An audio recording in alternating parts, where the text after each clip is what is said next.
Hey, hey, hey, bienvenidos una vez más a Perípatos en formato clásico. ¿Qué es formato clásico? Bueno, el formato en el que hablo yo solamente haciendo o dictando cátedra. Aunque no sé qué tan clásico, los primeros capítulos del podcast cuando estaba en YouTube fueron conversaciones grabadas en un estudio de radio, conversaciones con amigos y colegas sobre temas específicos. Los pueden escuchar algunos de ellos aquí, son los primeros 7 capítulos que publiqué entre octubre y noviembre de 2019, desde que me mudé a esta plataforma exclusivamente de audio. Y luego ya fue a partir de 2020, enero de 2020, donde comencé a hacer estos capítulos en los que hablo solo, que aparentemente son los que más gustan. No sé, ya me lo dirán ustedes. La cuestión es que quería aprovechar la ocasión de haber llegado al capítulo número 50, midiéndolo por supuesto desde el 1 de octubre de 2019, desde que me mudé a Anchor, para hacer una interrupción en la narración de los eventos sobre los estados, perdón, en la narración de los eventos sobre el estado de Venezuela, para hacer un capítulo especial donde yo propondría una teoría de un tema de interés universal. Es una forma de celebrar el capítulo 50. Podría haber sido una de esas cosas pop necias típicas de YouTube, como 50 cosas que no sabes sobre mí o 50 películas que marcaron hito en tal cosa. Pero, no, que ladilla escribir 50 entradas. Imagina, eso sería eterno. O sea, ya 5 es mucho. Miren los capítulos donde hago listas como son de largo. Pues bien, no. Lo que quiero hacer es una oportunidad para agarrar un tema que está en el candelero, porque hace una semana fue noticia que habían cancelado a Pepe Le Pew, un famoso personaje de zorrillo apestoso de los Looney Tunes entre los años 50, 40 y 60, perdón, de un zorrillo que persigue a una gata de la cual se enamora creyéndola zorrillo. Y bueno, lo han buscado cancelar porque es una apología al acoso y la violación. Ay, Dios mío, cada vaina. Y bueno, esto ha sido históricamente asumido por mucha gente, tanto a favor y en contra, y yo quisiera aprovechar la oportunidad, interrumpir, como decía, la serie sobre Venezuela, para hacer mi aporte intelectual sobre cómo este fenómeno de, antes que la cultura de la cancelación, es el fenómeno de los woke, W-O-K-E, woke, que quiere decir los despiertos. Fíjense, ya el término ahí apunta a algo que es lo que yo justamente quiero proponer. Soy de la opinión de que la aparición de los woke es un retorno a el puritanismo de base social e histórico de los Estados Unidos. No es solamente, el puritanismo no solamente pervive hoy en día de la mano de los evangélicos, sobre todo del sur de los Estados Unidos, de las iglesias evangélicas, sino también se ha reconvertido en una versión laica, incluso atea, de cosmovisión fanática en la que hay que cambiar al mundo, hay que cambiarlo ya, convencidos y sin lugar a dudas. Eso no es otra cosa más que el resurgir del puritanismo calvinista inglés del siglo XVII, que fue el que fundó las primeras colonias en los Estados Unidos. Es decir, que si tal cosa como el inconsciente colectivo existe, pues el inconsciente colectivo calvinista, es decir, puritano, de los ciudadanos de los Estados Unidos está presente, incluso cuando no son protestantes. O sea, lo pueden tener los católicos o incluso los judíos y los musulmanes. Incluso cuando no son religiosos lo pueden tener los ateos. Siempre está ahí volviendo una y otra vez. Sin más preámbulo, entonces paso a la siguiente sección al regreso para elaborar un poco más sobre esta teoría que espero les resulte tan interesante a ustedes como a mí.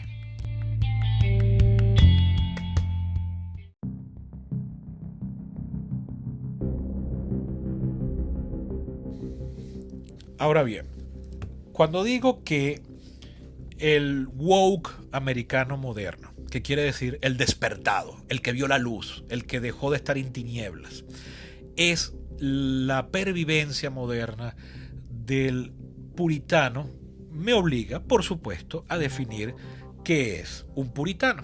El término apareció en la Inglaterra del siglo XVII para referirse a los calvinistas, que son los antepasados directos y muy parecidos a lo que hoy en día llamamos los evangélicos. Para definirlo no voy a seguir definiéndolo yo, sino que me voy a valer de dos autores, uno francés y otro italiano, que no eran historiadores, pero escribieron libros de divulgación histórica muy buenos y que son perfectas introducciones, al punto de que yo ambos los utilizaba cuando daba clases en la Escuela de Comunicación Social de la UCAP para explicar la historia de la civilización occidental. El primero de ellos que voy a leer es el ensayista francés André Maurois, que en 1937 publicó un libro llamado Historia de Inglaterra. En la quinta parte sobre el triunfo del Parlamento, capítulo primero, nos dice lo siguiente: el puritanismo no era tanto una doctrina como una actitud espiritual, la de los hombres que deseaban purificar la Iglesia, no solo de todo contacto con Roma, sino también de las costumbres romanas. Más adelante nos dice lo siguiente. Me he hecho un salto hasta el capítulo 9 de la misma parte quinta. Este capítulo se llama Efectos duraderos del puritanismo y dice: la vida espiritual de Inglaterra en tiempos de los santos constituye uno de los fenómenos más sorprendentes de la historia. Todo un pueblo occidental hizo entonces su única lectura, su constitución y su fe de relatos y poemas orientales de una antigüedad de miles de años. A los ojos de este pueblo legalista, la letra de una ley debía ser siempre observada, y como la Biblia era la ley de Dios, se debía vivir literalmente de acuerdo con la Biblia. Pues los israelitas habían realizado la matanza de los amalecitas, Cromwell no vaciló en efectuar la matanza de los católicos irlandeses. Como habían lapidado a ciertos culpables, se oyó gritar en los comunes: lapidémosle. Como los salmos son poemas guerreros, los puritanos estuvieron siempre prontos a combatir con las armas a los enemigos de Jehová. Como la Biblia exalta al pueblo de Israel por encima de todos los pueblos, el pueblo inglés, convencido de ser un nuevo Israel, sintió crecer el orgullo que la guerra de los 100 años había hecho nacer.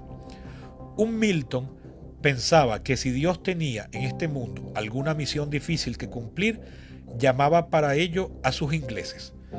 Es un sentimiento que volveremos a encontrar durante el siglo XIX y XX en Curzon y en Cecil Rhodes. Después del Antiguo Testamento, lo que el puritano lee con más gusto son las epístolas de San Pablo y los libros de Calvino. Su Dios no es el Dios del Evangelio, muerto por todos los hombres. Es el Dios terrible y celoso que no salva sino a los elegidos. El puritano, que sigue con ansiedad los impulsos íntimos de su alma, tratando de reconocer los signos de la gracia, no puede dejar de ser hostil a los placeres. ¿Cómo vivir alegremente? ¿Cómo gozar del encanto de la primavera? ¿Cómo soportar teatros y espectáculos cuando siente uno en sí las garras del diablo, cuando ya le alcanzan las llamas del infierno? Toda su vida luchó Cromwell contra el maligno. Se inclina ante Dios hasta el polvo. Espera de la inspiración divina todas las orientaciones de su vida. Se le ha llamado un hombre embriagado de Dios. Pero esta doctrina, que ensombrece la vida, hace fuertes a los que la profesan. El sacrificio voluntario de todo lo que el hombre del Renacimiento había llamado placer o felicidad, forma seres graves y valerosos.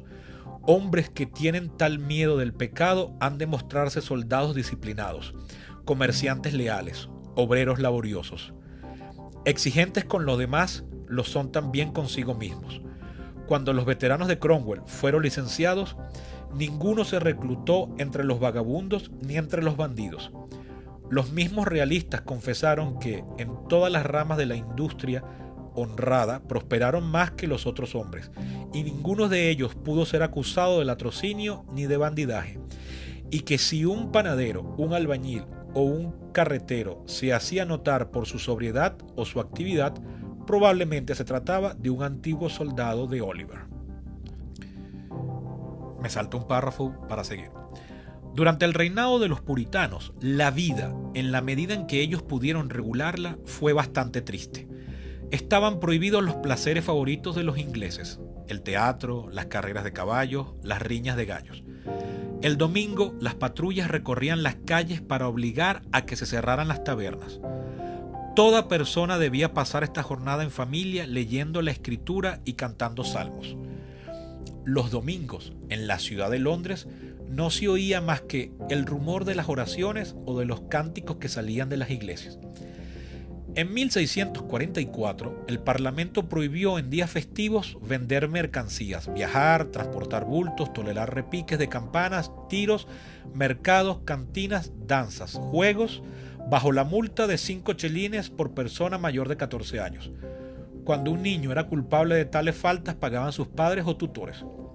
Los servicios religiosos estaban privados de todo cuanto pudiera recordar la pompa y la belleza de las ceremonias católicas, y aún de las anglicanas. Evelyn recuerda en su diario que en 1567 fue detenido el día de Navidad en una capilla por haber celebrado la época supersticiosa de la Navidad. Los fieles sentían tal temor de parecer papistas que habían perdido toda moderación y todo decoro.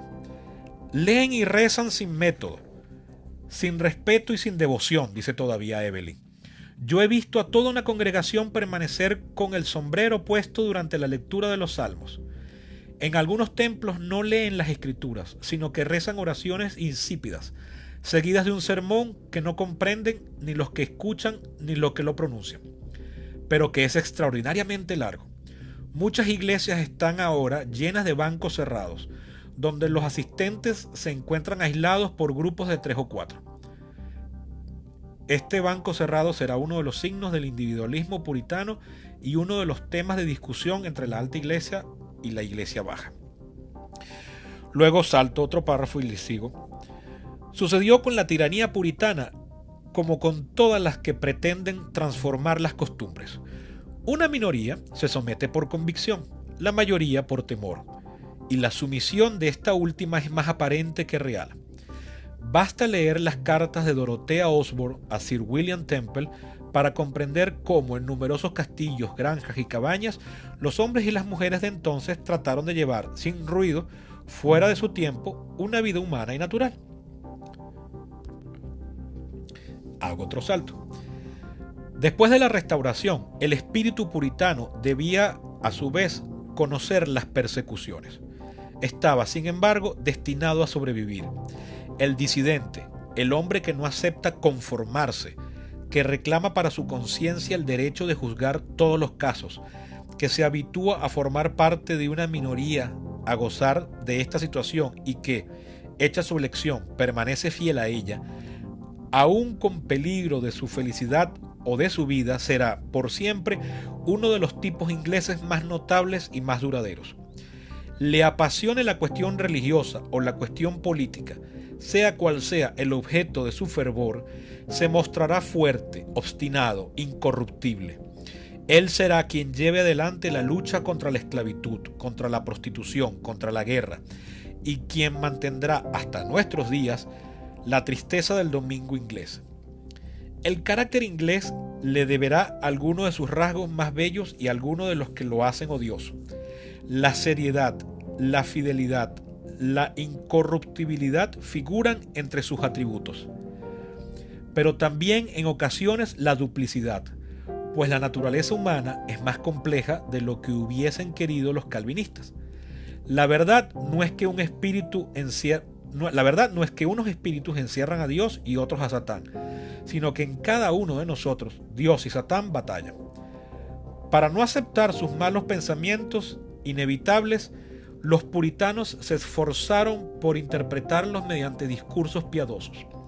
A sus intereses personales e incluso nacionales tuvieron que imponerles una máscara moral.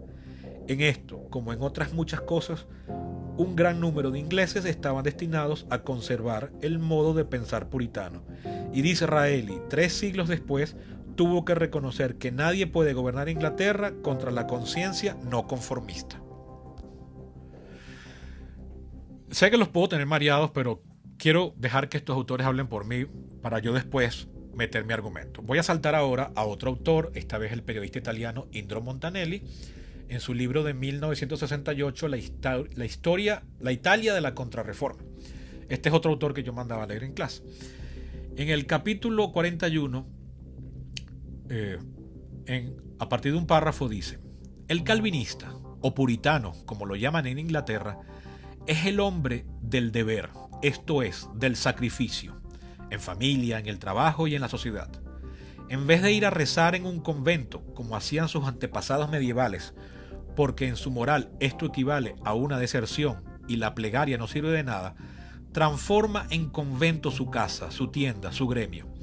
Por la noche tiene su dura cuenta que presentar al terrible Dios que lo vigila. Ha de demostrarle con hechos que ha producido más de lo que ha consumido, que ha ahorrado más de lo que ha gastado, que ha sufrido más de lo que ha gozado. Es esta religión del trabajo y del ahorro la que da origen, suministrándole un fundamento moral al capitalismo en el sentido moderno de la palabra. El burgués florentino del siglo XIV o XV acumulaba dinero para adquirir un rango social y poder político, con lo que aceptaba, implícitamente, las estructuras de la sociedad aristocrática en la cual vivía y solo aspiraba a insertarse en ella lo mejor que podía con un título nobiliario comprado al papa o al emperador, con el palacio o con el mecenazgo. El calvinista, crecido en la atmósfera democrática de la congregación y bajo el signo de un Dios igualitario, rechaza la jerarquía de la sociedad renacentista y no trata de conquistar un lugar en ella.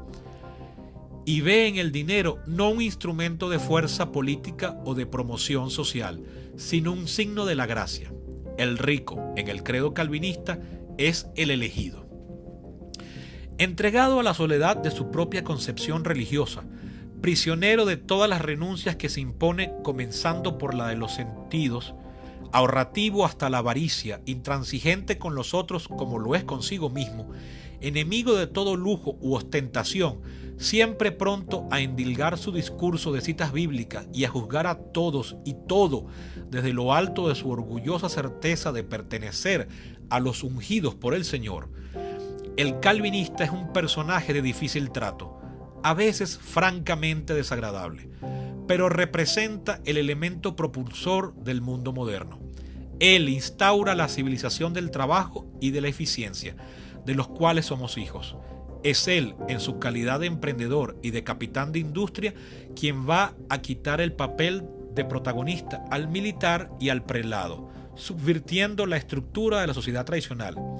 Y es quien opone obstáculos insuperables a cualquier tentativa de restauración del autoritarismo del que él carece. Religión delineada en medios urbanos. De Ginebra, el calvinismo se difundió en los centros mercantiles e industriales de Europa, de Lyon a Amberes. Pero a diferencia del luteranismo, no se convirtió en un estado ni en un ejército.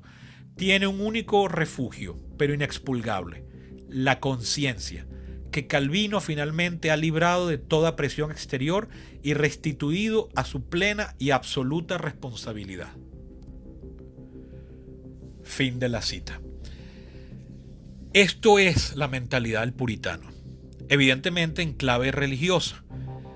Es alguien que está convencido, porque la doctrina de Calvino, y con esto cierro esta sección, responde a la pregunta cristiana elemental de cómo podemos obtener la salvación. Hasta ese momento, la doctrina católica, que era la única preponderante, la única que existía en Europa, y la preponderante todavía en el mundo moderno, sostenía que, bueno, uno primero tiene que tener fe en Dios y luego hacer una serie de actos buenos, con lo cual ganamos la salvación.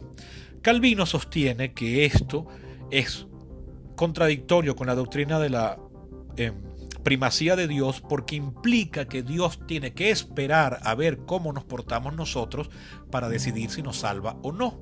Y no puede ser, porque Dios es omnipotente. Por tanto, a juro tiene que ser al revés. Yo me porto bien y cometo buenos actos porque ya Dios me salvó. Lo que quiere decir que yo tengo que estar todo el tiempo convencido de que Dios me escogió. Antes, al principio de los tiempos, antes de crear el mundo. Si yo dudo o me planteo tan siquiera la posibilidad de dudar, ya pelé, gajo.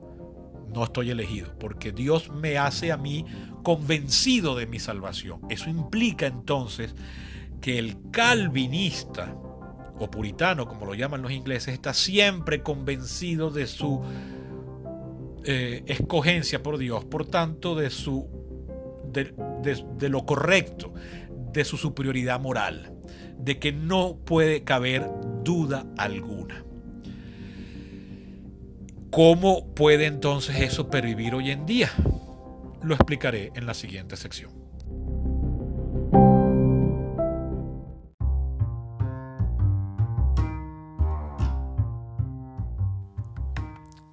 Antes de continuar, quiero hablarles de sushi, en concreto de Bocadillo Sushi, la marca de sushi a domicilio de Luis Juárez, sushero con décadas de experiencia en el ramo y con quien llevo trabajando desde 2016.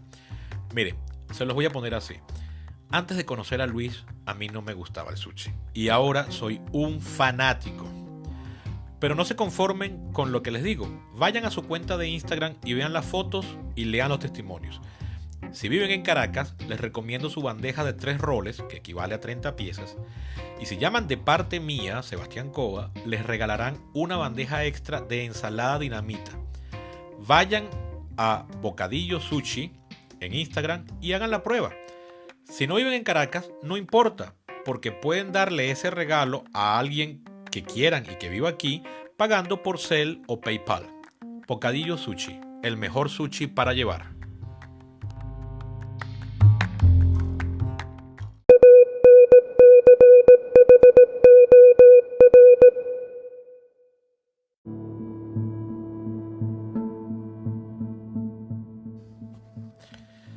A ver, hasta este punto he estado definiendo una mentalidad religiosa de hace 4 siglos. ¿En qué manera eso persiste hoy? ¿Acaso me estoy refiriendo a los núcleos de evangélicos que se concentran básicamente en el sur de los Estados Unidos, pero que se pueden encontrar por varias partes?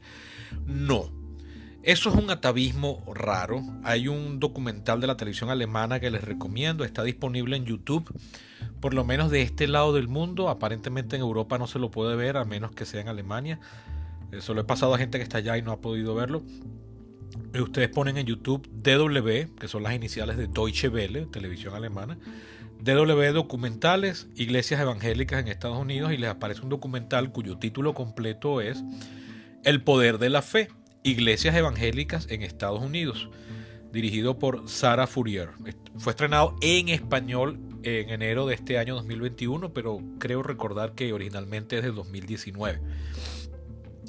Este es un interesante trabajo sobre esos grupos que, como ya les decía, de evangélicos que se suelen concentrar en el sur de los Estados Unidos, donde son más predominantes. Cosa curiosa, porque históricamente los puritanos eran del norte, sobre todo de New York hasta lo que hoy en día es Maine, que entonces era también Massachusetts. Pero esas son ahora zonas fuertemente católicas, irónicamente. No, este es un caso curioso. Hay otros casos de sectas de origen calvinista o también temprano reformistas, que son los famosos Amish y los menonitas. Se los puede encontrar en Indiana y Pensilvania. Esos rechazan todo mundo moderno, algunos viven sin electricidad incluso. Pero los que despiertan más curiosidad y morbo no son esos grupos que no se meten con nadie, sino son los evangélicos, que, como ya he dicho varias veces, son fuertes en el sur.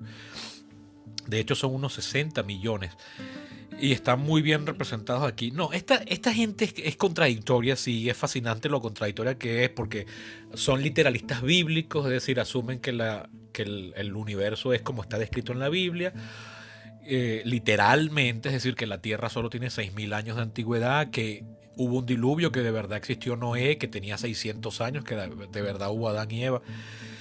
Pero esa gente, por otro lado, es bastante moderna, estudian medicina, se vacunan, muchos de ellos, quizás no todos, pero sí bastante, usan carros modernos, internet, armas, viajan, etcétera.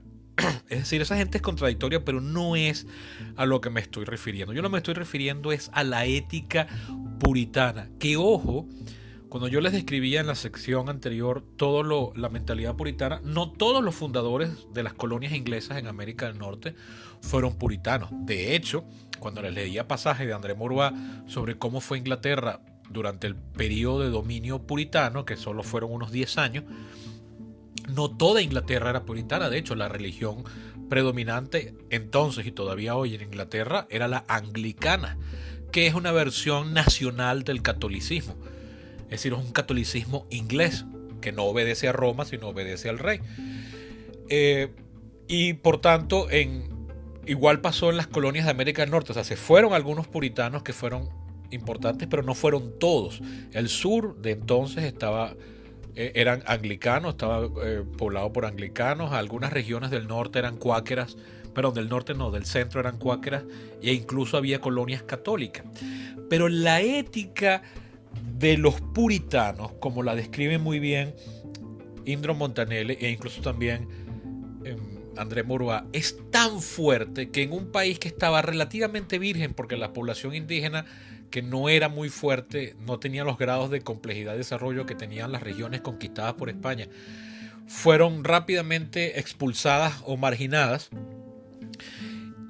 Es la dinámica esa que describe Montanelli tan fuerte de los puritanos la que terminó dominando todo el país. E incluso los católicos, e incluso los anglicanos del sur, terminaron en la práctica comportándose como puritanos. Al punto de que hoy en día, y es mi tesis central que quiero presentarles, uno debe entender a los Estados Unidos en general como un país profundamente puritano, así sean ateos.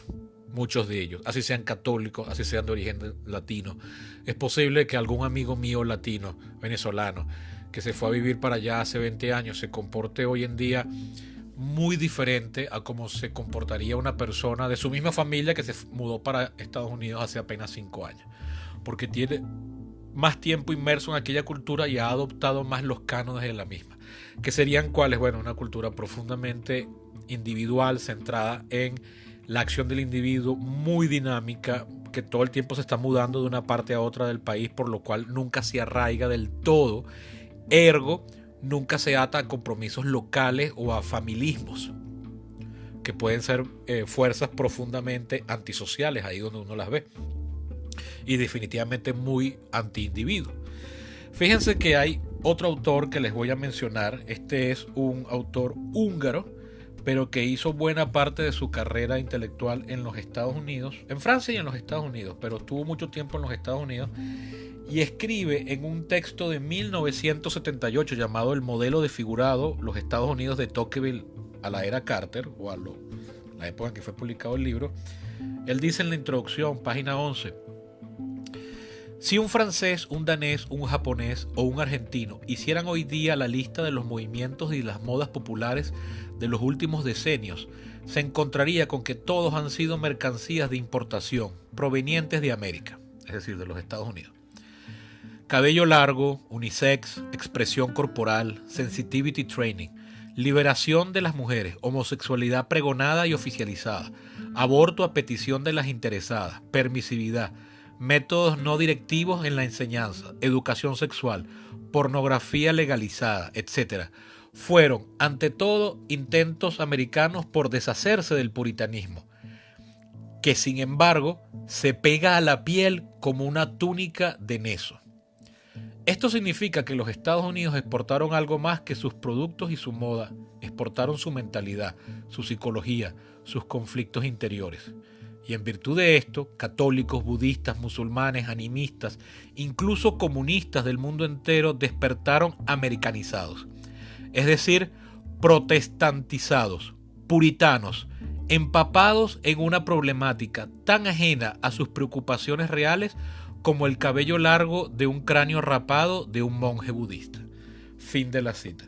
Es decir, los Estados Unidos ha tratado de combatir su puritanismo originario con actitudes puritanas de signo contrario, porque es la única forma. Porque ya vimos, como describen los otros dos autores, cómo es la mentalidad calvinista, demasiado convencida y movida a la acción. Entonces eso no lo puedes combatir con pasividad e ignorancia, solo lo puedes combatir con la misma militancia, de igual magnitud, pero de sentido contrario. Y ese es un término que acabo de traer de la física. Es la definición de un vector. Entonces, los Estados Unidos combatieron su puritanismo religioso con puritanismo no religioso. Es decir, la militancia incluso hasta por la pornografía, la homosexualidad, todas esas cosas han tenido que convertirse en puritanismos laicos para poder combatir al puritanismo original cristiano. Por tanto, el país queda entrampado constantemente en una lógica puritana de convencimiento y convicción militante a prueba de balas, moralista, de superioridad convencida, donde todo el tiempo el otro está equivocado y solo yo tengo la razón porque solo yo he sido elegido. Antes decían por Dios, hoy dicen por la verdad, fíjense el término que utilizan los puritanos laicos de hoy en día, que se acuñó el término muy recientemente de woke, que ya lo he dicho en la sección anterior, los despiertos, los que salieron de la ensoñación, es decir, los que se desconectaron de la matriz, los que ven todo el mundo tal cual es. Y en este sentido, y ya para cerrar, voy a volver a citar a Thomas Molnar, pero un libro anterior, este sí creo que fue escrito en los Estados Unidos, porque el que cité ahorita fue escrito en Francia, su título original es en francés. Este es un título, el anterior era del 78, este es del año 67, es decir, este es más viejo. Se llama El utopismo, la herejía perenne. Es un libro sobre cómo básicamente el comunismo no es más que la versión moderna de una vieja tradición humana, que es la de creer en sociedades utópicas imposibles, pero que se empeñan en recrearlas.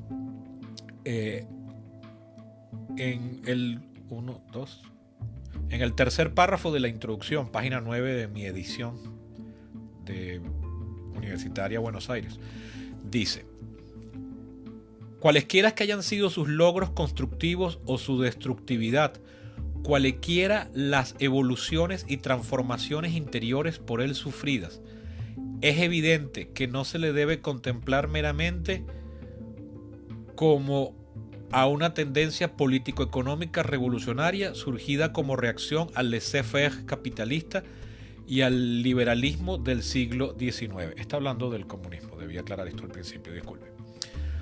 Con otras palabras, el comunismo no es un fenómeno restringido en tiempo y espacio, es un hecho contemporáneo de la humanidad y de la historia humana y una expresión moderna de una tendencia profundamente arraigada en el pensamiento del hombre. El comunismo contemporáneo de la variedad marxista debe ser entendido como manifestación ilustrativa de una actitud mental que lo supera y que adquirió forma en algunos periodos históricos con nombres diferentes y con vestiduras variadas. Fin de la cita. En ese libro él se está refiriendo al comunismo. Yo estoy hablando de otro tipo de mentalidad de izquierda, igual de militante, pero que no es el comunismo, que es esta ideología liberal transformadora, muy propia de los Estados Unidos, muy diferente a lo que se entiende por liberalismo en otros países tan cercanos como Canadá. Cuando dicen liberal en Canadá es a lo que se refieren por liberal en Inglaterra y en la Europa continental, y por tanto también en América Latina, que es esta gente que quiere poca intervención del Estado, laissez-faire, laissez-passer. No, eso no es lo que se entiende por liberal en los Estados Unidos. Liberal en los Estados Unidos es, así como el comunismo es una vieja tendencia que surge cada tanto, el liberalismo de corte gringo es en realidad el viejo puritanismo que resurge una y otra vez, de la cual los Estados Unidos no puede escapar, ya sea por la dinámica que describe el mismo Molnar en el libro siguiente del año 78 que leí primero,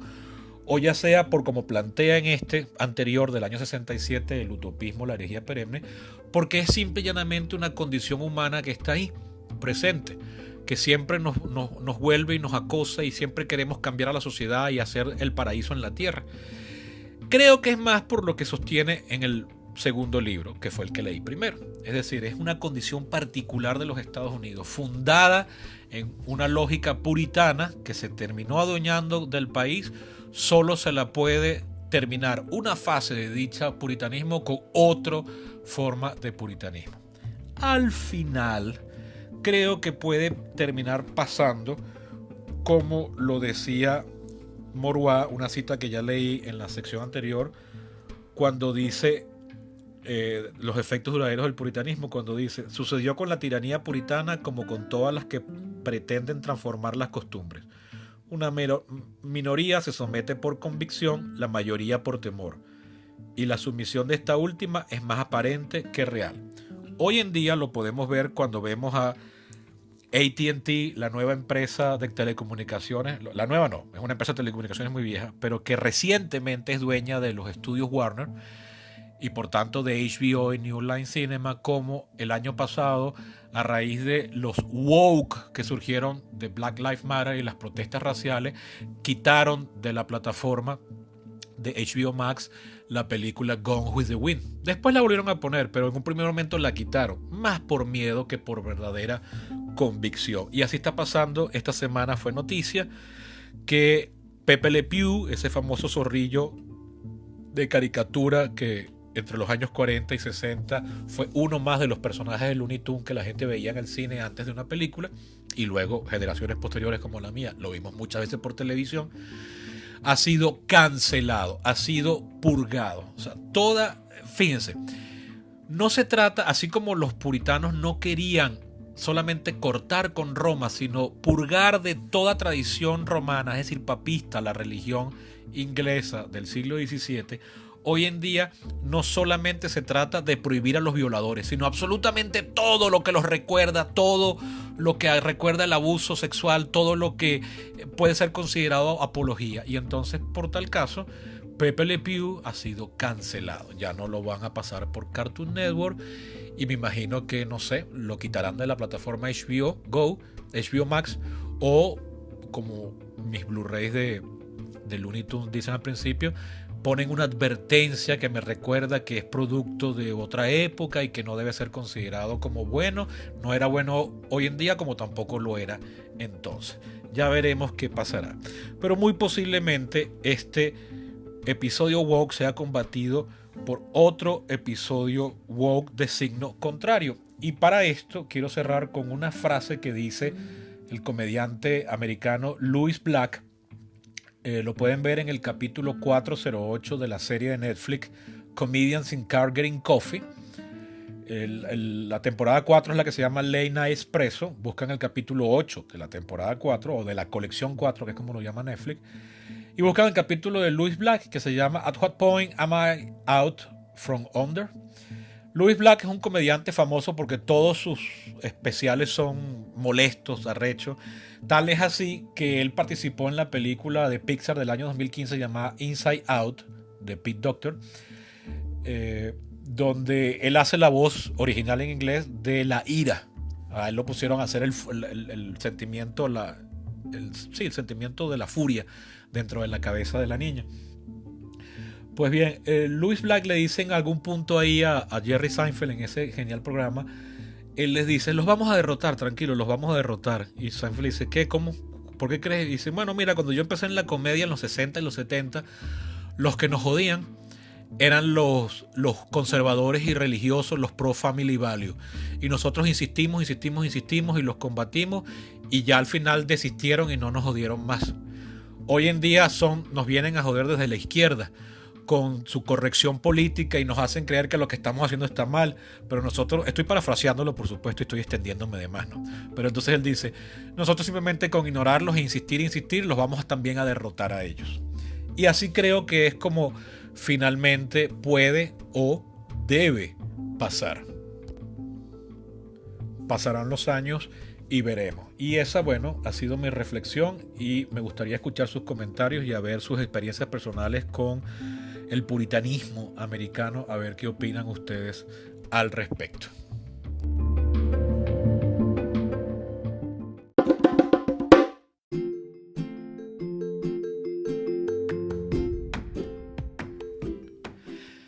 Esto ha sido todo por hoy. Este capítulo me costó horrores, pero fue mi culpa porque decidí no escribirlo, sino hacerlo improvisado, pero con la serie de libros a mi alrededor. Y por supuesto comencé como a las 3 de la tarde y son las 10:30 de la noche y es ahora que estoy cerrando y ahora me falta todavía editar. Pero bueno, cumplí, que es lo importante. Espero el capítulo les haya resultado interesante. Recuerden que esto tiene un costo sobre mí que por tanto sería bueno apoyar a través de mecenazgo, y para eso he creado una cuenta en la plataforma Patreon. Se escribe Patreon y lo pueden ver escrito en la caja de diálogo que está en el capítulo que están oyendo, en la plataforma que estén oyendo. Ahí pueden apoyarme, es tan solo un pinche $1 mensual. ¿Qué les cuesta? Vamos, anímense. Así me obligan a mí a estar creando todo el tiempo más y mejor contenido. Si no, créanme, yo hoy me hubiese tomado el día libre y no publico. Pero como tengo un compromiso con mis 18 mecenas, pues 19, perdón, decidí sacar este capítulo así me costase no almorzar. Acabo de almorzar ahorita a las 9:05 de la noche. También está abierto a publicidad, aunque para mí lo ideal sería no ponerle publicidad últimamente, pero no me puedo dar ese lujo por ahora, así que entre mecenas y publicidad me bandeo. Si les gustó, coméntenlo, compártanlo, háganmelo saber, escríbanme por mis redes. Soy Eco23 en Facebook y Twitter, y s.cova, cova con B chiquita, con V como dirían los españoles, por Instagram. Ha sido todo por hoy y nos vemos la próxima semana para retomar la serie sobre Venezuela y sus problemas. ¡Chao!